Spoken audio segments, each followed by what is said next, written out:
This episode is brought to you by Sambucol. How do you keep your immune system healthy? Getting enough sleep, exercising, eating healthy? You try to do it all, but it's hard. Oh, yeah. Luckily, you have support.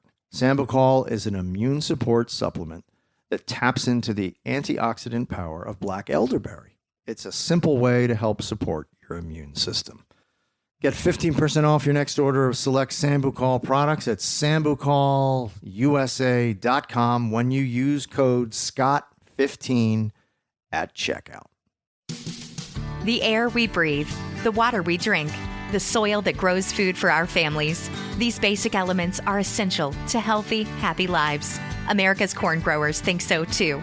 Across the country, they're pitching in every day and doing the work to produce food and fuel that is healthy in a sustainable way. Go to ncga.com to learn more about how corn farmers grow a more sustainable future for us all. That's ncga.com. Moving day means that you and your things are in for a big transition. There's a lot to figure out. New closets, different counter space, change of floor plan. No worries. CubeSmart is here to help make your move as easy as possible. Online or in person, CubeSmart provides a self-storage experience that puts the focus on you because you matter most. Moving can be costly, and that's why CubeSmart is offering up to 25% off your monthly rent. Say goodbye to moving stress and hello to your new address with CubeSmart Self-Storage. Visit CubeSmart.com for more details. I am all in. More, more, more. I wanna kiss you more.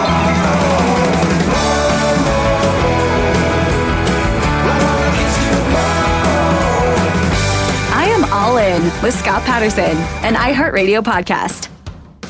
All right, everybody, we have a very special episode here. We have a very, very special guest. And by the way, hi, this is Scott Patterson, and this is the I Am All In podcast with iHeartRadio. As I was saying, we have a very, very special guest today. Her name is Maya, and she's coming to us from a children's hospital in Denver. And she has her own radio show and her own podcast inside that hospital. Ryan Seacrest spent millions and millions of dollars of his own money building state-of-the-art recording facilities and studios inside of many, many children's hospitals across the country. So good on him for that. And Maya is one of these lucky kids that has a chance to have her own podcast within one of these children's hospitals, and we're going to talk to her. And there she is. Hi, Maya. How are you? I'm good. How are you? I'm doing great. Nice to meet you, and we're very excited to talk with you today. So thank you for asking us and reaching out to us. You emailed us and had a few questions for us, and we're excited to talk to you. So, oh, I'm so excited to be talking to you. This is just great. So tell me a little bit about why you're there and how you got involved with doing your own podcast, right? Yeah, it's not really a podcast. It's it's at the studio it broadcasts to all the patients' rooms. Right. And then I record, they record my interviews so I can upload them to my YouTube channel. Wow, that is just fantastic. So all the patients over there, all those kids, hi, everybody, love you.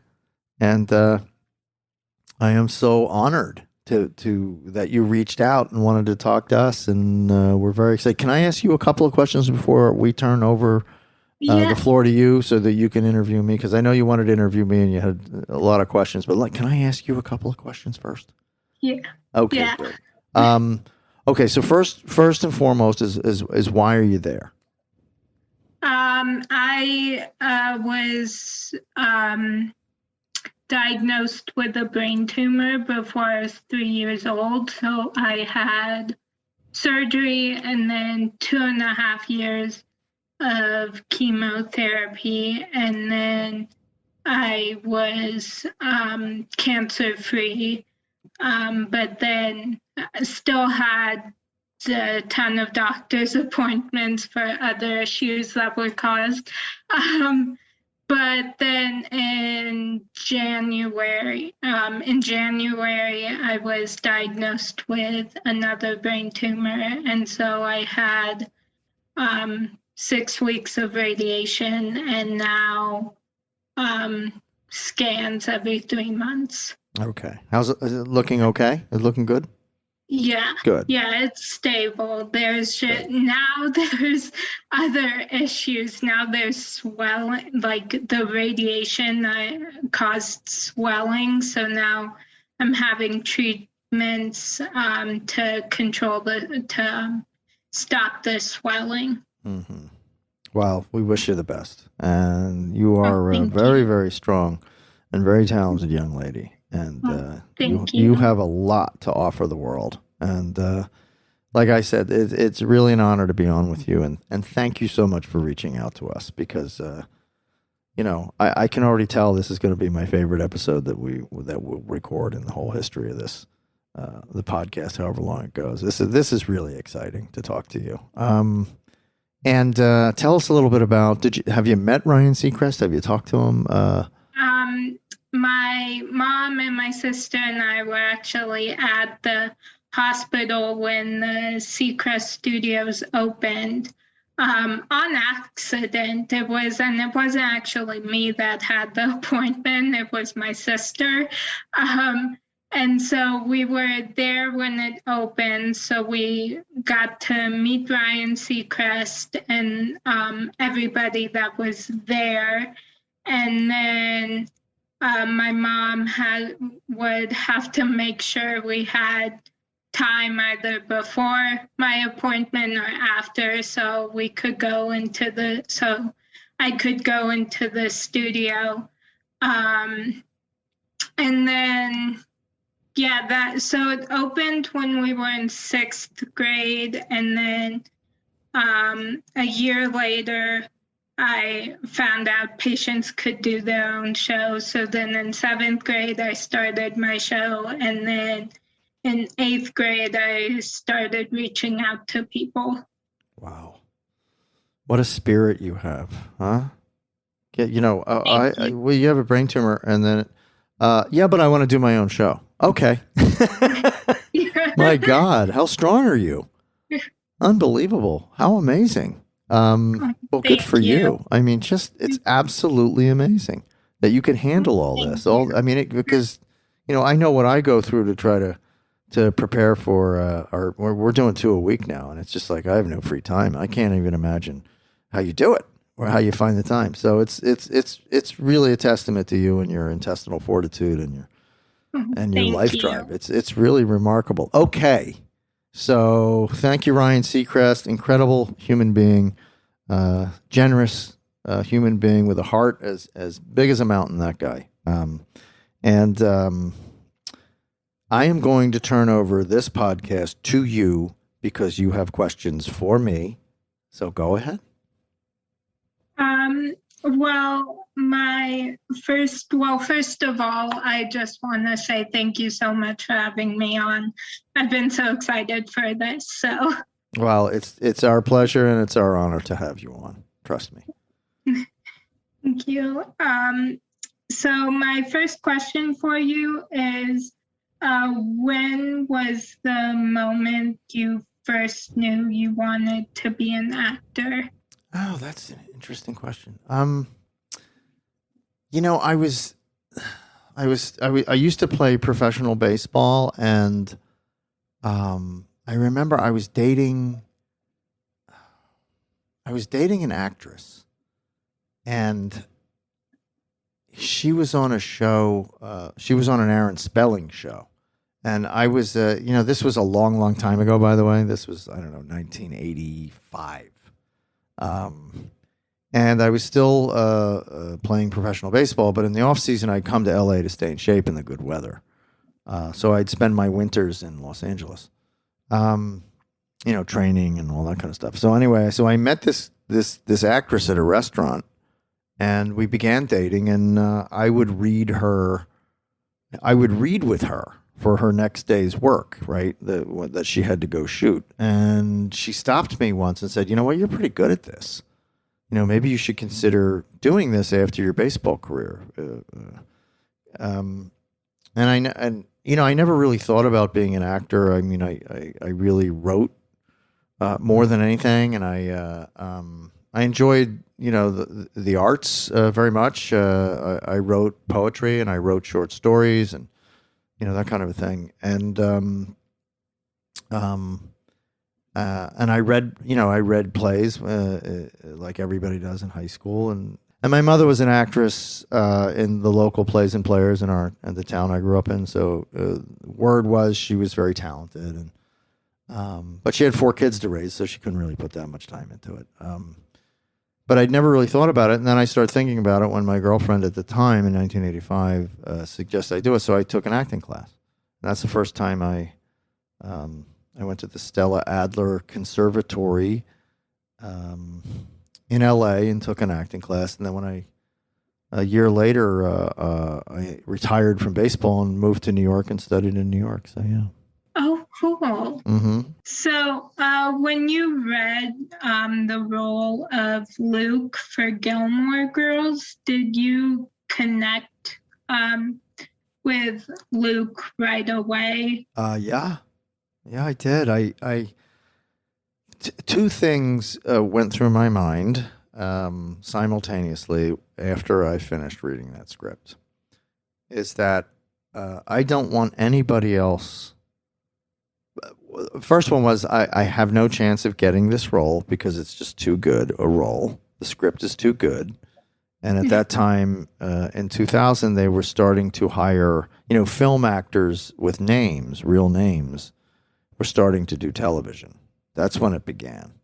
A lot of them were crossing over into television. It wasn't taboo anymore to do it because they were usually separate. You were either a TV actor or you were a film actor, and very few if any film actors did television, and very few TV actors were lucky enough to do film. So I thought, I don't have a chance to do this because they're going to hire a big name film actor.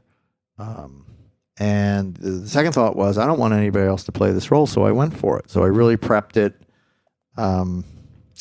And I worked on the one scene that I thought I had, went in and nailed it. And they wanted me to do another scene that I hadn't prepared because they made a typo and it said Duke instead of Luke on the pages that they gave me for the audition.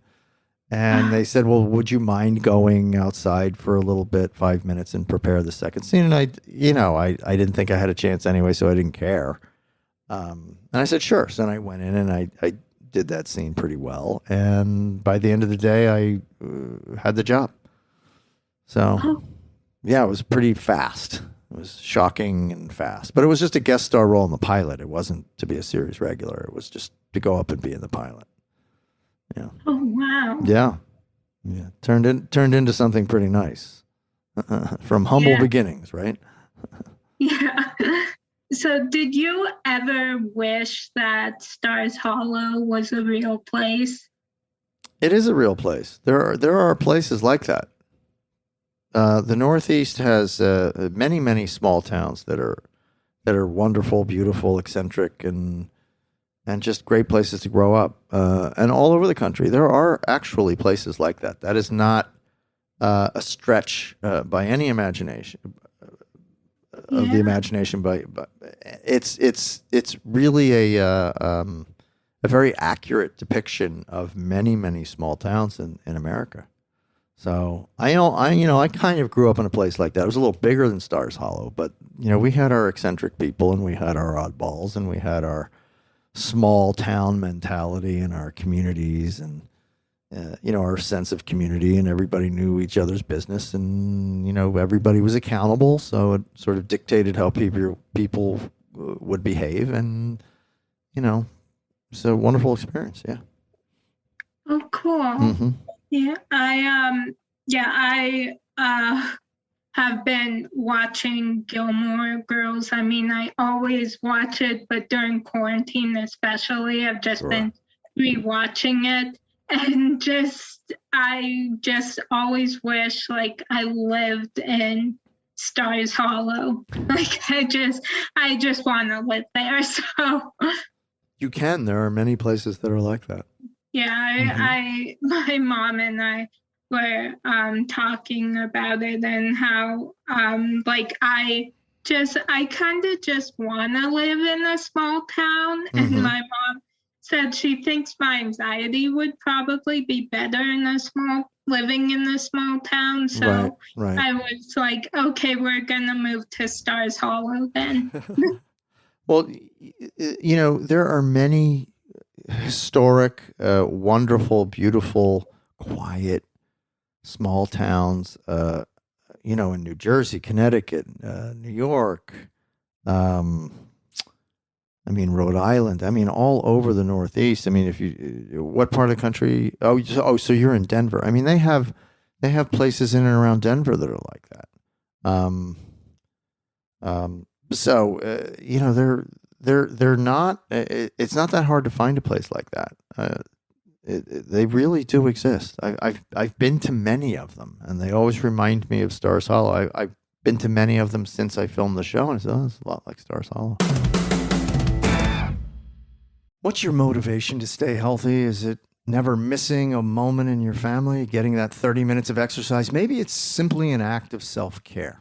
Whatever your motivation, Sambucol Black Elderberry provides immune system support so you never miss a beat. Sambucol taps into the antioxidant power of black elderberries to help you stay healthy. Sambucol is the original elderberry supplement made from premium Hashberg black elderberries, which contain high levels of antioxidants and are a natural source of vitamin C. Sambucol can be taken every day and comes in delicious formats like gummies, syrup, and drink powder. There are products made just for kids and babies, so it's perfect for daycare and back to school. For a limited time, get 15% off your next order of select Sambucol products at SambucolUSA.com. Use code SCOTT15 at checkout. That's SambucolUSA.com. Scott15.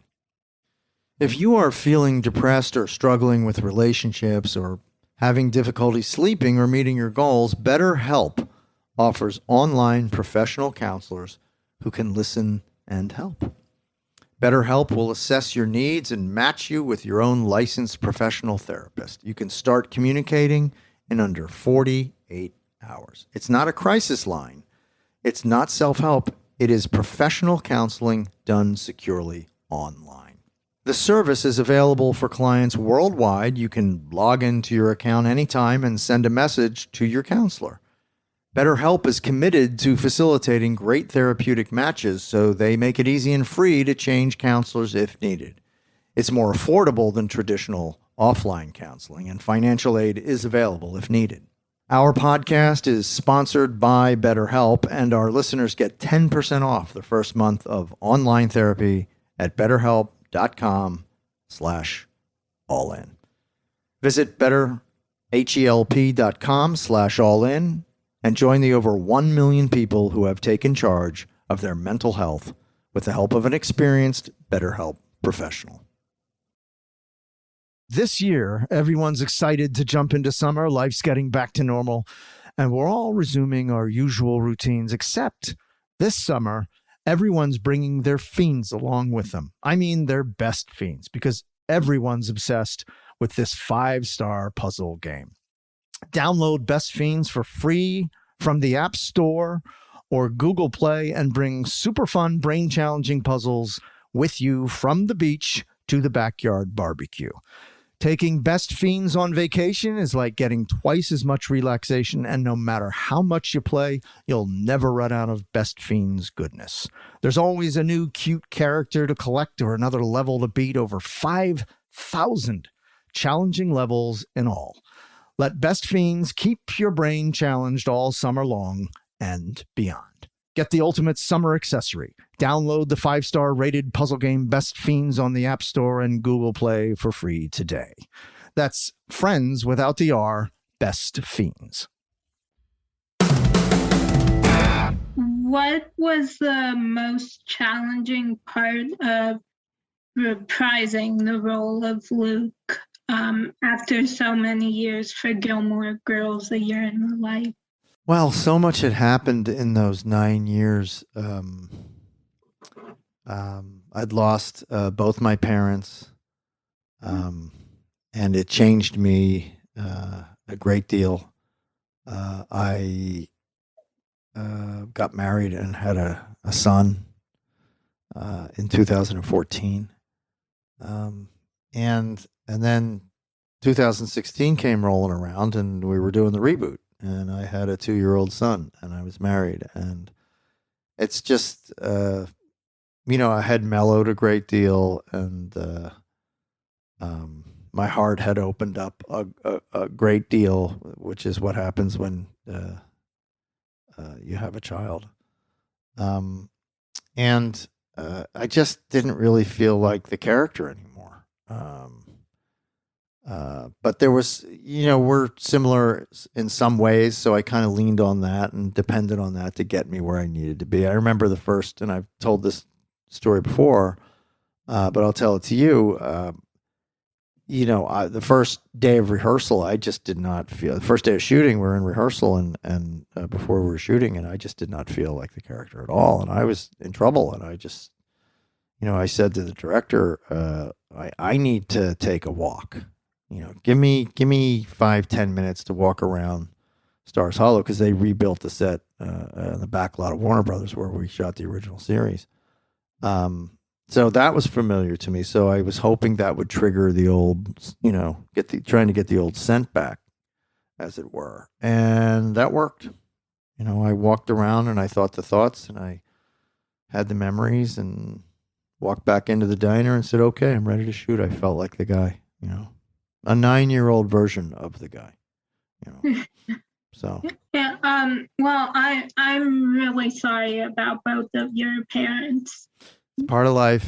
I had 50 great years with my mom, and rest her soul. And my dad passed in 2013, and it just changes you.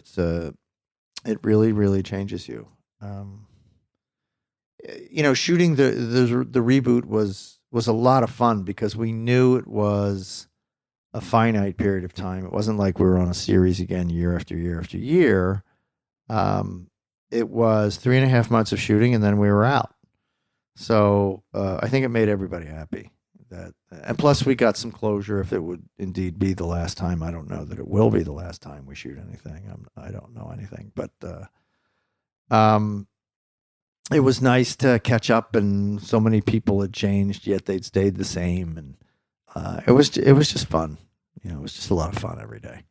Oh, cool. Yeah.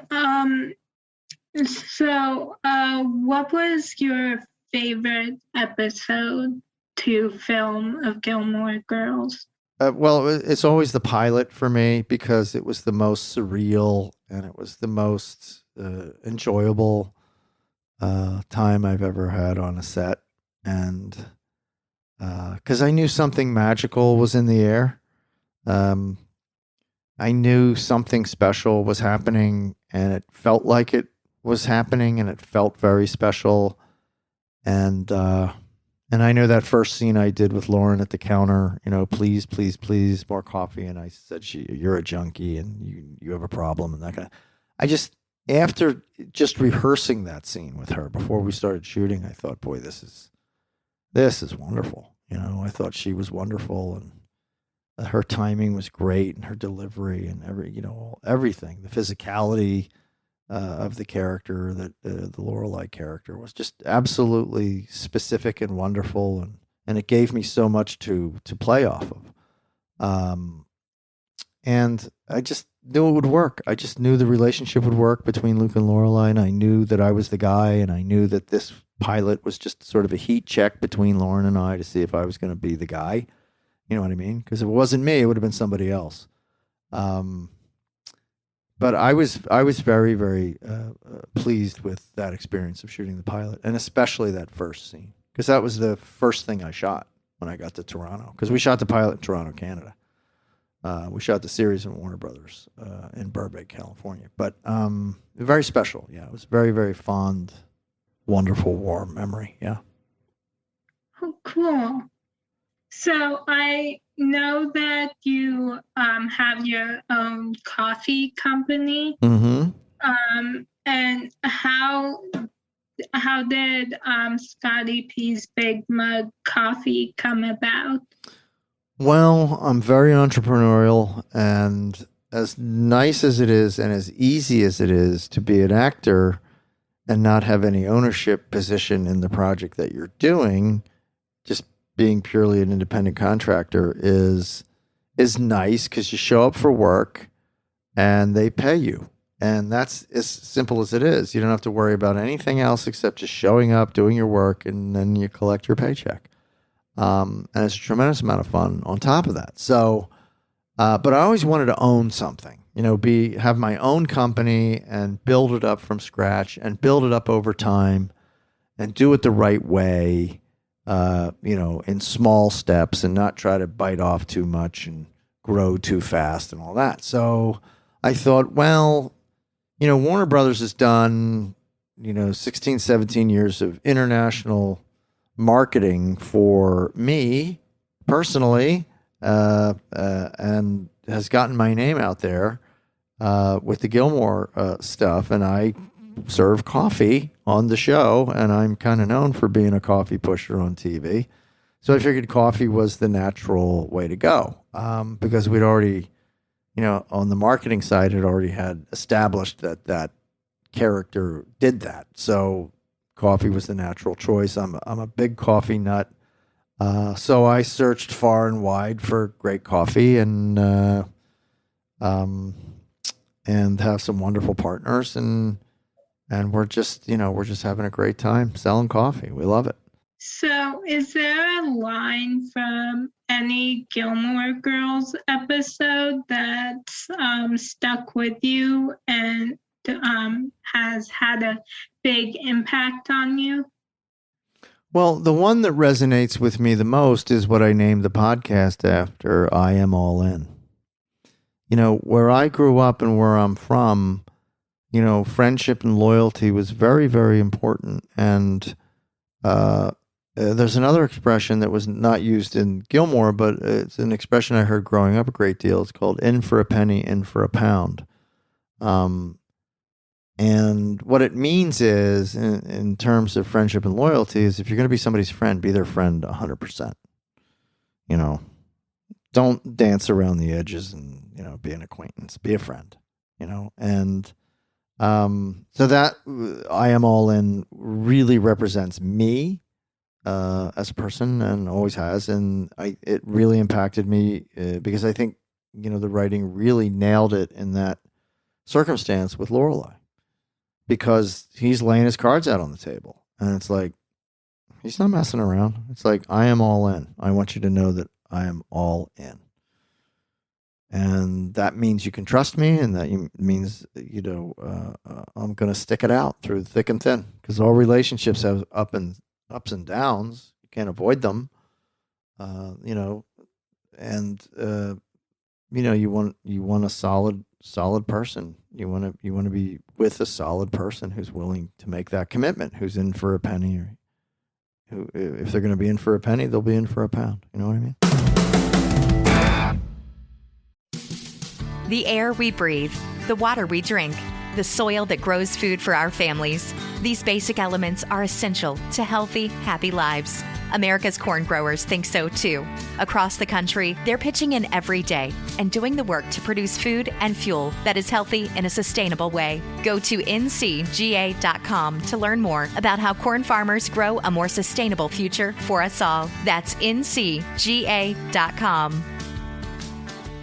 Remember your last urgent care visit? It cost $100. Half your day stuck to a plastic chair and a lingering paranoia that you caught COVID in the waiting room. We are changing that. At HelloWisp.com, you can privately message a doctor and pick up your same-day prescription in just 3 hours. That means less time waiting and more time doing the things you love. Our doctors specialize in treating and preventing those annoying reproductive and sexual health issues that affect all humans. Say bye-bye to the doctor's office and hello Wisp. Treat herpes, cold sores, BV, yeast, UTI, and STIs online. Or order birth control and emergency contraception. All picked up same day. Get the medication you need to prevent and treat symptoms before you get them, right when you get them, or when you're in a pinch. No waiting rooms, no judgy doctors. Be heard, get care, feel better. Isn't that how all healthcare should work? Take 10% off your first order with the promo code HEALTHY only at HelloWisp.com. That's hello, WISP.com.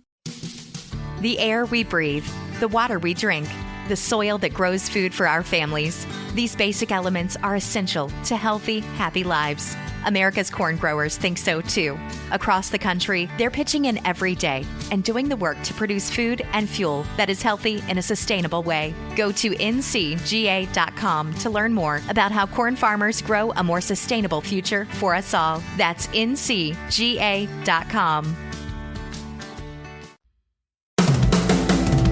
So, is there someone from Gilmore Girls that you've remained close friends with? Sean Gunn, probably the closest. Yanni Truesdale a little bit. I just saw Keiko. We just had her on the show, so that was nice. Yeah. So, what is your biggest pet peeve? People that aren't considerate of other people. I'm a big stickler on manners. I like it when people are considerate of other people's feelings and considerate of other people's space and are polite and classy. I like that. You know, there are a lot of people that are, they appear to be, nice people and honorable people, and then they turn around and stab you in the back. I mean, everybody has experienced that. And sometimes it really surprises you, and sometimes it's like, well, I kind of figured that was going to happen. You kind of know who those people are. And they're just not your people. It doesn't mean they're evil people. It's just that they're not your people. So you guys just have to find your people. But yeah, I'm big on consideration. I think it's pretty much the glue that holds our society together. Yeah. So what is Luke's biggest pet peeve? Well, I believe it's cell phones. Which means his biggest pet peeve is technology and change. He doesn't want to change. He doesn't want to leave that town. He doesn't want to see that town change. Yeah. And maybe another one of his, maybe a bigger pet peeve of his is that anybody who dates Lorelai, he doesn't like that because he wants her. Yeah. But again, he's wrestling with all those questions about, well, if I date her and it goes bad, she won't come to the diner anymore. It could change the complexion of the town. So in a practical sense, as a businessman and as a responsible citizen of a very small town, maybe it's not a good idea to get together with her. And it could disrupt Rory's education. It could disrupt Rory's world. So I think he's so selfless and his needs are so much on the back burner that I think maybe there's a part of him that feels like the town is better served. He's better served. Rory and Lorelai are better served with him just keeping the relationship on a friendship level. But then circumstances propel him into, like other guys she's dating, kind of makes him jealous. So he wants to ask her out. You got to be brave. Is there a fine line between where Scott Patterson ends and Luke Danes begins? I think in some aspects there is a fine line, but in other aspects there's a wall, if you will. Yeah, I mean, to draw the similarities are, he's very hardworking, and I am too. I've never, nothing has ever been handed to me. I have always had to work extra hard for anything I've ever gotten, and that's, I learned that very early on in life, that when you must work hard to acquire a skill set, and then take advantage of any opportunities that come your way and apply those skill sets as best you can when those opportunities arrive. And if it goes well, you could make a nice living. If it doesn't go well, and that happens, then you keep acquiring your skill set and keep adding to your skill set. And when the next opportunity arises, because I believe you create your own opportunities through your hard work, you take another shot at it. And this time you'll be a little bit better at it. I grew up in a world where people didn't complain. They worked. They just got to work. They rolled up their sleeves and they got to work. And they didn't blame anybody else for their problems. They just sort of got up in the morning and got to work. Whatever it is they wanted to do. That's what I've always done. That's what I watched my father do. It's what I watched my mother do. My mother got up every morning and went to work. She walked to the speed line. She took the train into Philadelphia, and she worked all day. And then she came home and she walked home. That was her exercise, and she'd make dinner. And then she'd take a shower and she'd go to bed. She'd do it 5 times a week. On weekends, she read books. And so, I was inspired by my parents to have a work ethic. And they always told me, you'll never amount to anything unless you dedicate yourself to something. And it's, if you want to have a nice life, choose something that you love to do and then just work like crazy at it to be great at it, to be an expert at it. And then you can have a nice living because you're earning money doing something you love to do. So, if you could hang out with any of the characters from Gilmore Girls, who would it be? If I could hang out with, you mean as Luke? Or as Scott? Yeah, as Scott. Scott hanging out with one character. Who do I want to hang out with? Maybe Jess, because I was a lot like him when I was that age. The young Jess, the 2002, whenever he came on the show. And I think it would be interesting because I could guide him a little bit. I could be a mentor to Jess and let him know in my way what to expect and what to avoid, and just provide a little guidance to that searching young man. Yeah, Jess was one of my favorite characters, so I was so sad when he left. Mm-hmm. Yeah, we all were. But he was destined for bigger and better things, and it all happened for him. So we're all very happy for him. Yeah. So I just have one more question for you, and it's, who do you consider to be a real life superhero and why? My mom, because of her fierce loyalty to her kids. And even when times were tough, she never broke. And there were some tough times, financially and emotionally. And she never broke. She just never broke. She was just so strong. And, she wouldn't let anybody complain. She never complained about anything. She just said, sometimes life gives you lemons. You got to make lemonade. As simple as that. That's the reality. Deal with reality. And reality was, this is what we're going through now. Improve it. Make it better. And she did, and she did it every day. And she understood that it was a daily discipline. It wasn't, and nothing happened overnight. Like, if you want something, son, dedicate yourself to the study of it, and it takes time.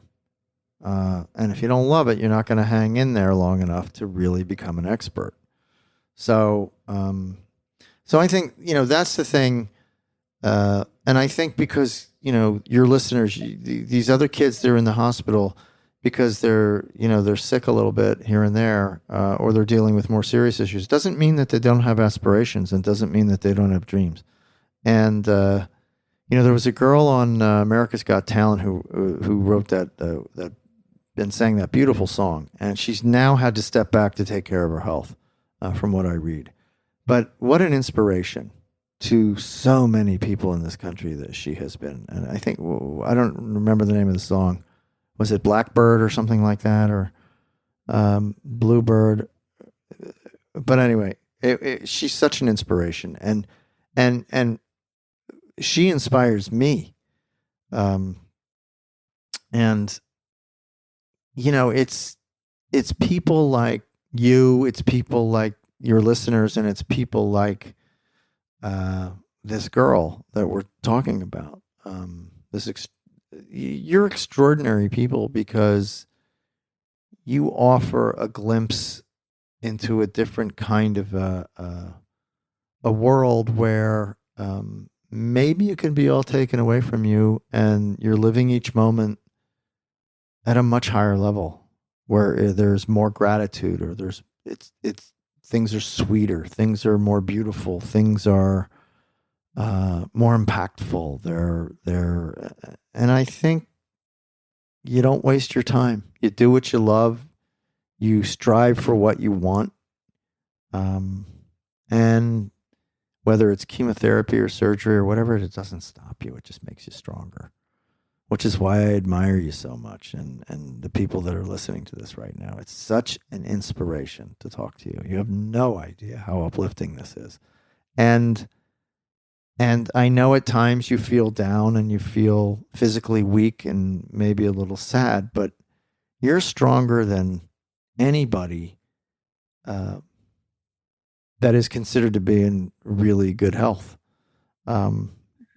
So you are the inspiration, and your friends in that hospital, and hospitals all over, children's hospitals all over the country and all over the world. Those are the strong ones. Those are the special people that we learn from, that inspire us. So, thank you. Yeah, I mean, since I got sick at such a young age, TV became like this escape for me, in a way, just to leave everything behind. And so Gilmore Girls is one of those shows that just gives me an escape. So thank you. Well, you're welcome. And there's a lot of love coming out of that show, isn't there? And it's a nice experience to wrap those shows around you like a blanket to keep you warm. And I appreciate those thoughts, because I never thought in a million years that I would become an actor. But once I decided to, I worked very hard and persevered and went through a long period of no work and hard times. And it's very satisfying to not only have a association with the show, any kind of a show, but one that is so iconic and really kind of woven into the cultural landscape, and it will be forever. And I feel very lucky in that regard. So it continues to be a very special experience, and has colored my life in very positive ways. And so I appreciate it, and I'm glad that you get a comfort and inspiration from the show, because it's really, I think, anybody set out to do. So mission accomplished. Yeah. Yeah. Well, thank you so much for having me on your podcast and letting me interview you. You have no idea how excited I've been for this, or how much this means to me. So thank you. Well, you're very, very welcome. And I am honored to be on your show that all the kids are going to get to listen to. And And my message to you and to all the kids that are going to listen is that I love you and you inspire me every day, and just to keep fighting and to just continue to pursue your dreams, because they're as important as anything. I mean, the true secret to life is to just day in, day out, continue to pursue your dreams. And you're doing that, so you should be very proud of yourself. Thank you. Oh, and I wanted to tell you that my mom is a huge fan of yours too, nice. And so is my sister, so they both say hi. Okay. Well, what are their names? My sister's name is Leah, and my mom's name is Sheila. Wow, beautiful names. Wow. We'll tell them I said hello and thank you very much. And maybe one day I can meet all of you. Wonderful people. And it's been great talking to you. Thank you so much for your time. Okay. Oh, thank you. All right, Maya. I hope maybe we can talk soon, Yeah. Yeah. Okay. I would love that. Yeah. Please keep in touch. Let us know how you're doing, okay? Okay. All right, Thank you. sweetheart. I will. All right. Much love. Thank you. Bye. Okay. All right. Bye, sweetheart.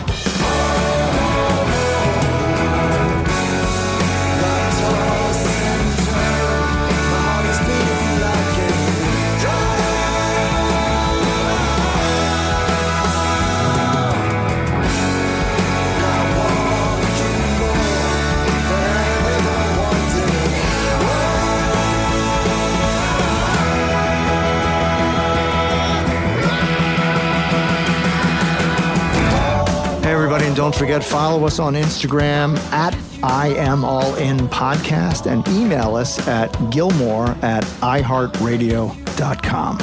Oh, you Gilmore fans, if you're looking for the best cup of coffee in the world, go to my website for my company, ScottyP.com, SCOTTYP.com, ScottyP.com. Grade 1 specialty coffee.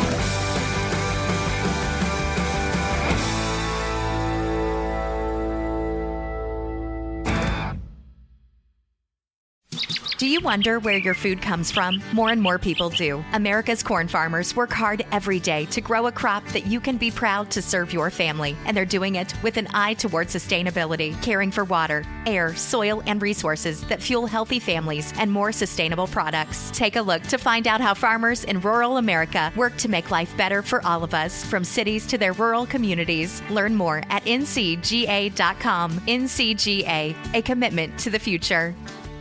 In a rapidly changing world, people wonder more and more about where their food comes from and how it was grown. The farmers who grow America's corn understand how important this is and want to share the stories from our farms of how we are working to grow an incredible crop that can be an answer to sustainability questions and is grown by men and women who value the air, water, soil, and our natural resources just like you. To find out more about how corn farmers are working to feed and fuel a vibrant economy and healthy planet, visit ncga.com. NCGA, a commitment to the future. The free iHeartRadio app goes wherever you go, so you can hear all the things you love. That's exactly why we made it, so you can binge all your favorite podcasts anytime you want. And yes, it's totally free. Add to that being able to stream live radio stations from all over the country and even all over the world, from your favorite local stations to far-off stations that give you a flavor of another city. iHeart has it all. #1 for music, radio, and podcasts, all in one free app.